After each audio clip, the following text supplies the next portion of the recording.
Hey Israel Story listeners, it's Mishi. So our last signed, sealed, delivered episode was all about Mordechai Shatner, who, as you might recall, was one of the founders of Kibbutz Ein Harod in the Jezreel Valley, midway between Afula and Bet Shean. In 1952, a fierce ideological split divided Ein Harod into two separate kibbutzim, Ein Harod Ichud and Ein Harod Meuchad. And that's also when, as Shatner's daughter Rachel Ofra Eliyahu Shatner told us, their family left the kibbutz. My parents went out of Ein Harod because there was a big ideological crisis. הפילוג בעין חרוד היה האחרון ברצף אירועים דומים בשנות ה-50 בקיבוץ המאוחד ונחשב לפילוג האלים ביותר. זה אחד האירועים המשמעותיים בהיסטוריה של התנועה הקיבוצית וההתיישבות העובדת, ויש שיגידו בראי הזמן גם האירוע שבישר את ירידת קרנו הפוליטי של השמאל בישראל. They went to Jerusalem. Can't understand why he decided to leave. It was really wrong decision. They had nothing. After 26 years in Ein Harod, nothing. Speaking to Rachel, it was clear to us that though it's been more than 70 years, that rift is still alive and raw. And to give you a bit more context and background about the breakup of Ein Harod, we wanted to share this story, United We Fall, which we aired back in 2016. We'll be right back. A lot can happen in the next 3 years. Like a chatbot may be your new best friend. But what won't change? Needing health insurance. United Healthcare Tri-Term Medical Plans are available for these changing times. Underwritten by Golden Rule Insurance Company, they offer budget-friendly, flexible coverage for people who are in between jobs or missed open enrollment. The plans last nearly 3 years in some states, with access to a nationwide network of doctors and hospitals. So for whatever tomorrow brings, United Healthcare Tri-Term Medical Plans may be for you. Learn more at uh1.com.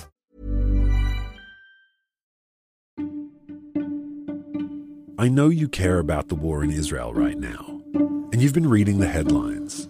Massacre in Gaza, genocide perpetrated by Hamas. No, by Israel. But if you've been following long enough, you know one thing. This stuff seems complicated. And honestly, no one can really just pick a side or decide an opinion without really learning, without really knowing what you're talking about. And that's why I wanted to tell you about this podcast. Check out Unpacking Israeli History, now in its 6th season. They have episodes with topics ranging from what is Hamas anyway, to whether Israel should ransom captured soldiers, and the history of Israel and its disengagement from Gaza in 2005. Unpacking Israeli History cuts through the noise and helps you understand Israel's present through understanding Israel's history. So, educate yourself. Learn the history behind the headlines. Find Unpacking Israeli History wherever you listen to your podcasts.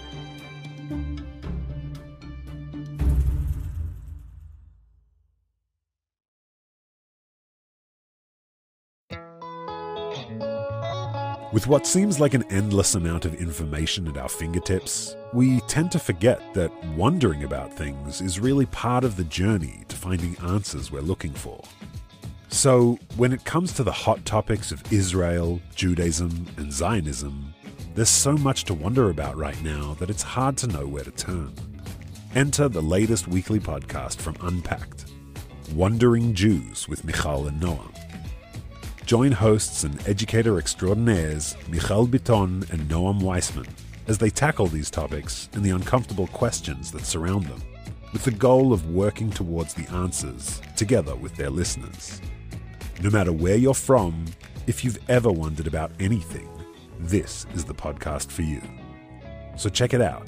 Subscribe to Wandering Jews with Michal and Noam on your favorite podcast app today. Wandering Jews is brought to you by Unpacked, a division of Open Door Media.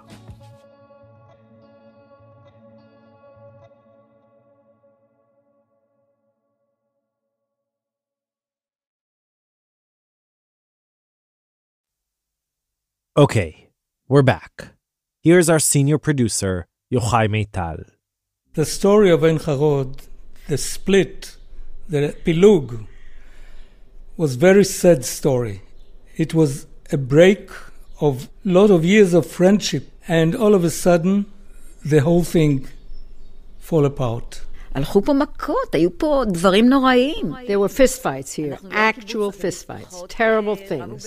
A real drama which tore apart families. פה הייתה דרמה אמיתית. Big friendships that were completely destroyed. The fight here was like a war, really war. Once upon a time there was a small kibbutz in the north of Israel called Ein Harod. It was founded in 1921 by kibbutzim, or pioneers, who came from Russia. Ein Harod was the first kibbutz to be in this place, in the eastern side of Emek Israel, Israel Valley.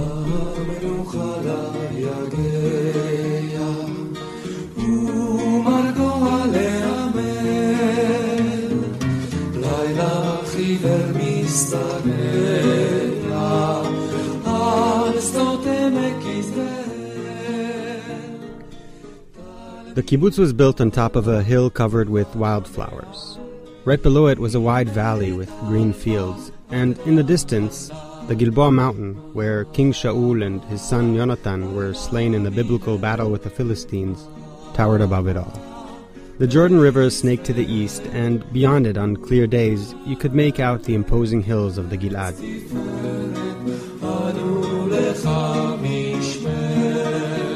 The members of Ein Harod weren't each other's neighbors.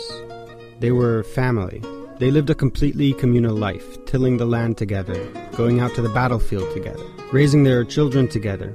3 times a day they would gather in the Cheder Ochel, the dining hall, for communal meals. And on Friday they'd mark the end of the work week with some singing, dancing, and a drop of cheap brandy. This serene idealism went on for more than 30 years. But then one day, in 1952, it all came to an abrupt end.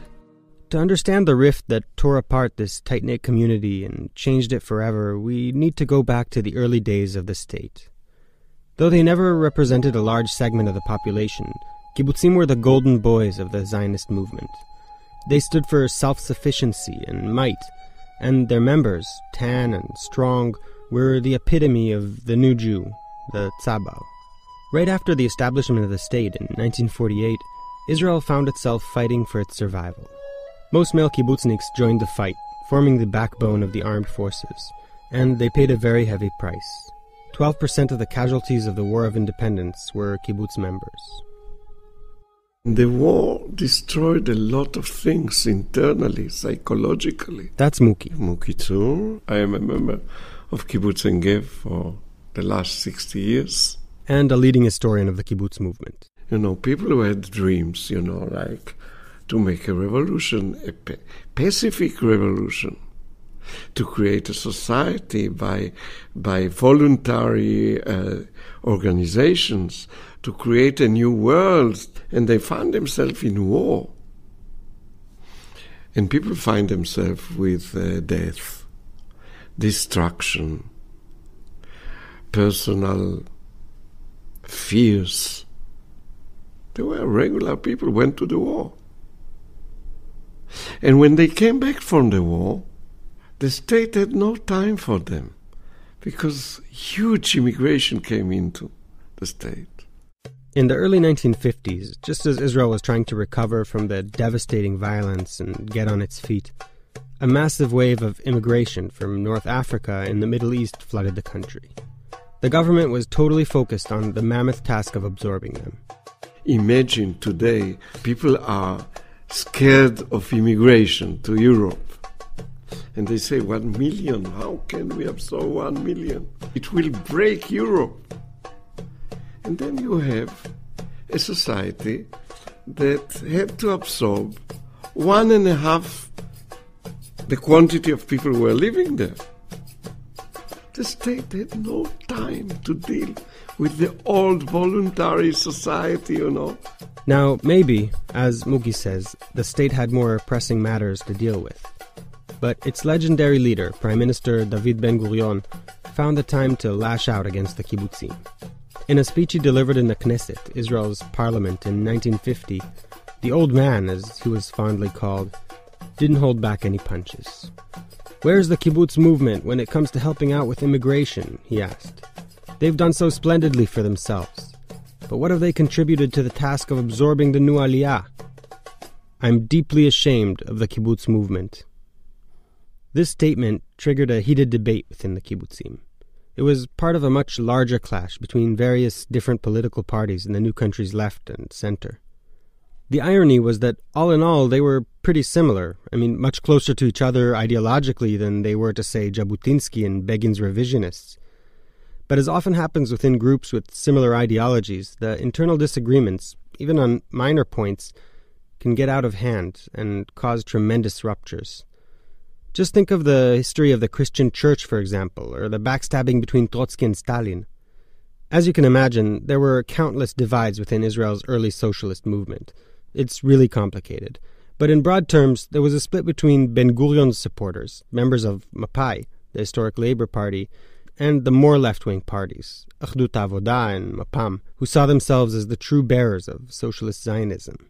In some ways, it was a local version of clashing Cold War ideologies. Ben-Gurion was steering the country towards the west, while Ein Harod's own Yitzhak Tabenkin and other leaders of the kibbutz movement, many of whom immigrated from Russia, glanced eastward with admiration.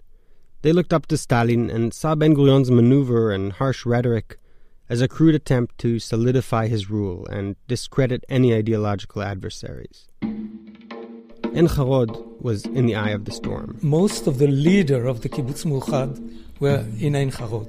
Ein Harod was the capital city of the Kibbutz Meuchad. That's Israel Smilansky. I'm a native. I was born in this kibbutz. Israel's 84, a retired farmer and former music teacher. He boasts that 5 of his 16 grandchildren still live on the kibbutz. But 65 years ago, when all this ideological turmoil was taking place, Israel was just a young soldier. In 1952, after he was discharged from the military, he came back to a home he could barely recognize. The kibbutz was in 2 groups that couldn't speak to each other.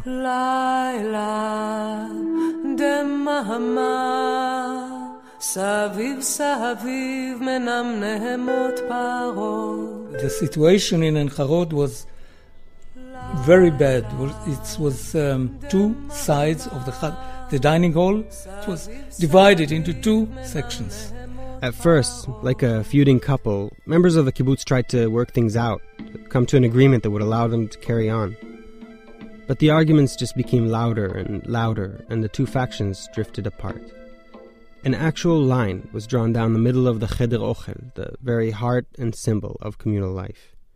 And that simple white line had the power to split close friendships and even families.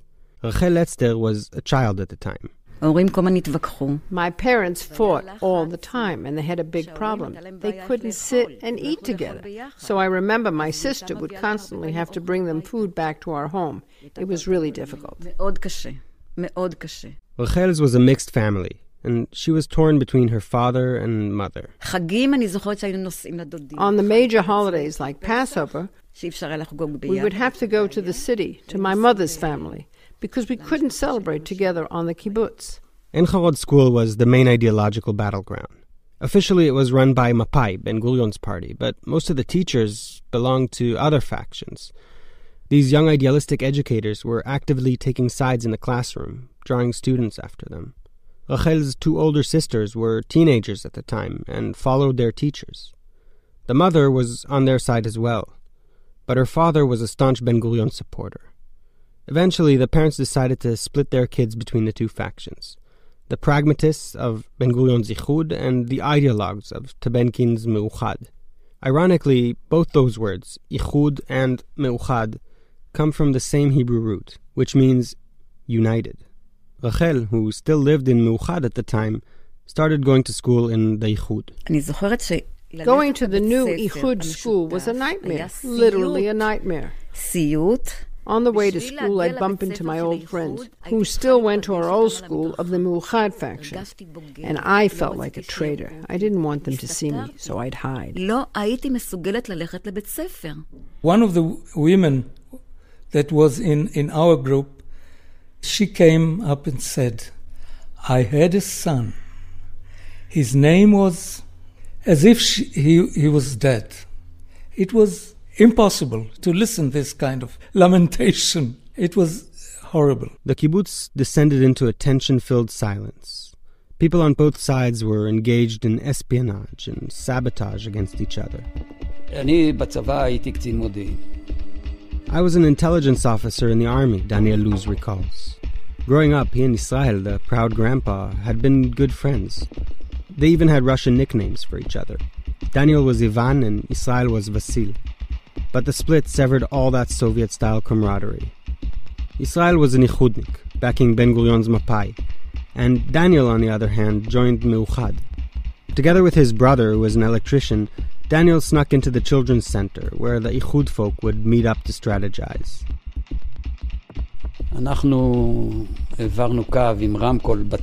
We hit a wiretap in the ceiling, and we would sit in the shower and listen to their headquarter meetings. That way we knew what they were planning and what they were up to.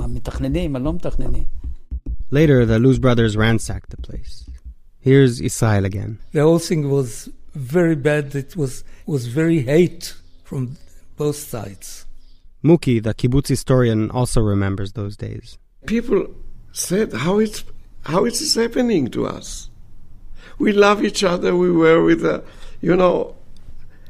they enter into a tragic trend. The tragic trend is something like destiny. We can't control it. And it was fight, really fight. Fist fights? Fight, like in a movie. It was, and in the dining hall there was a fight also. Fights broke out more and more frequently, over the use of a tractor or the division of a field of crops. After a few youngsters took over a house that belonged to members of the other side, a giant brawl began. Basically, the entire kibbutz participated. Eventually, cooler heads prevailed. But the rift was so deep that people on both sides realized that this liminal state was untenable, and that a split was unavoidable. So the two sides appointed mediators, members of other kibbutzim, who helped them negotiate the terms for the breakup.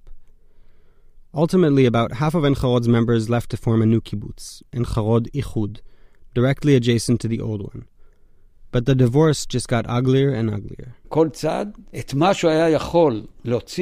That's Daniel again. Each side took whatever they could with them. Cows, heavy machinery from the car repair shop. You have no idea how far it deteriorated.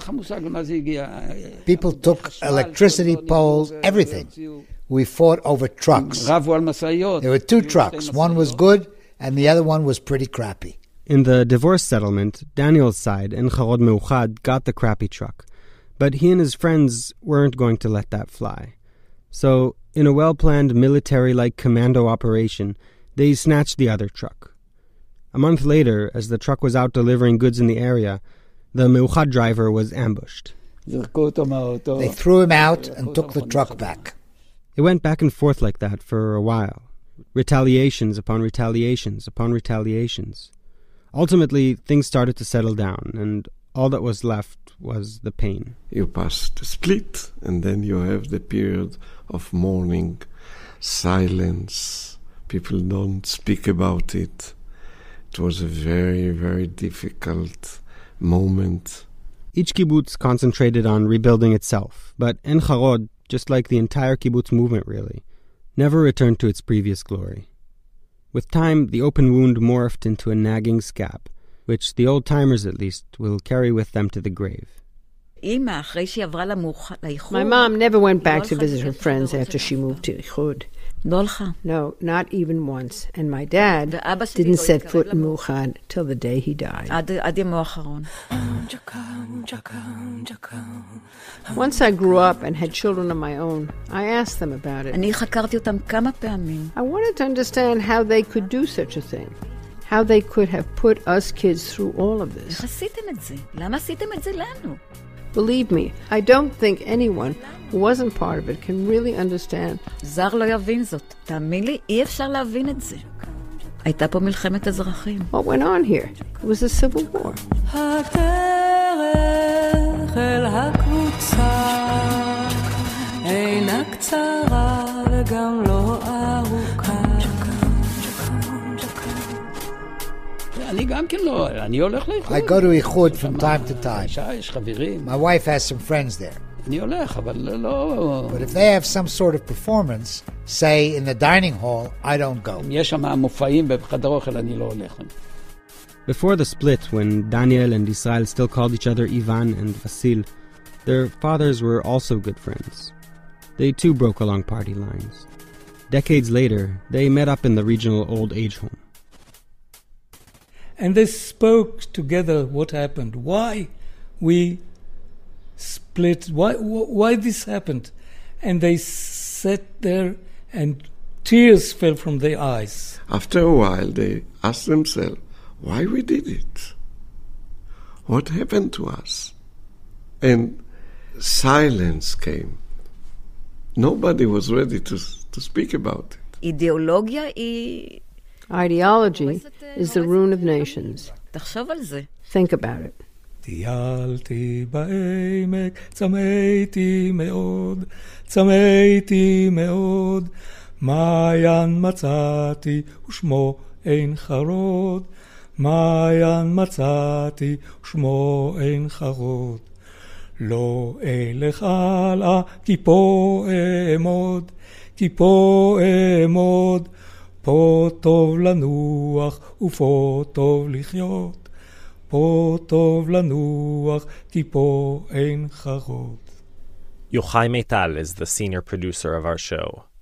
Ein Harod's story, that fierce ideological split that tore the community apart and seems so inexplicable to us now, wasn't unique.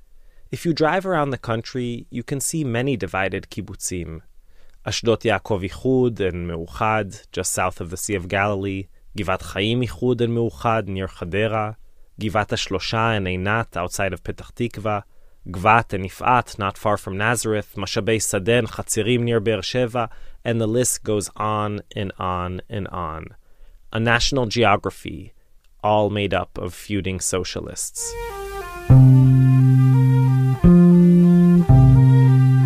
That was our 2016 story, United We Fall, about the breakup of Kibbutz Ein Harod. We'll be back very soon with our next installment of Signed, Sealed, Delivered. Till then, Shalom Shalom, and Yalla Bye.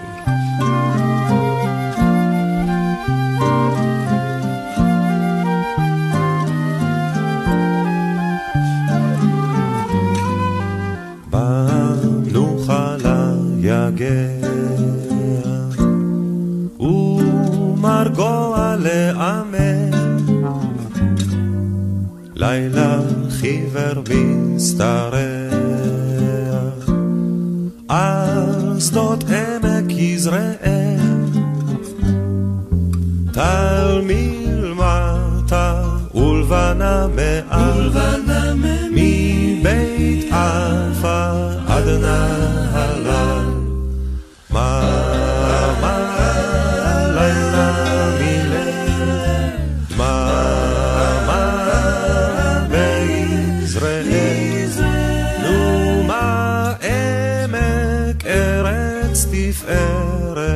אנו לך משמרת.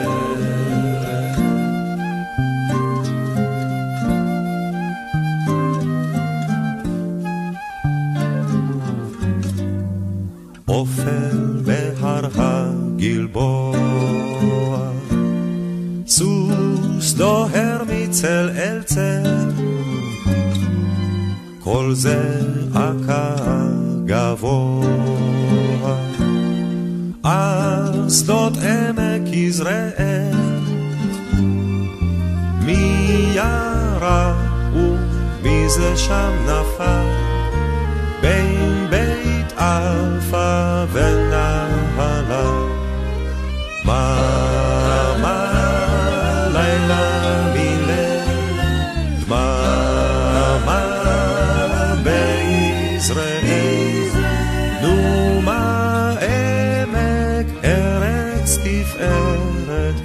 ענו לך בשמך.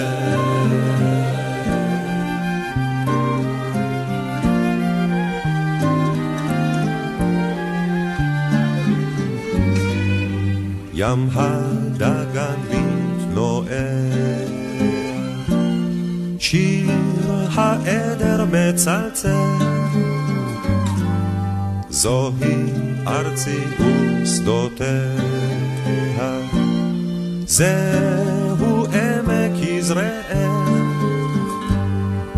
תבורך ארצי ותהולי, מבית אלפה עד נהלל. מה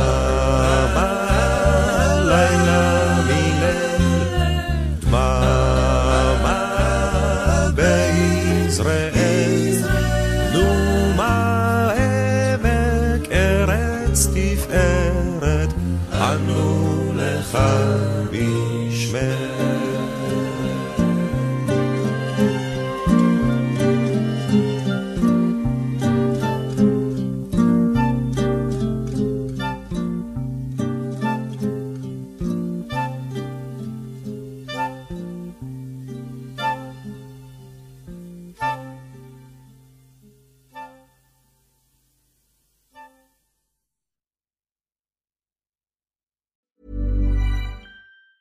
Tired of ads barging into your favorite news podcasts?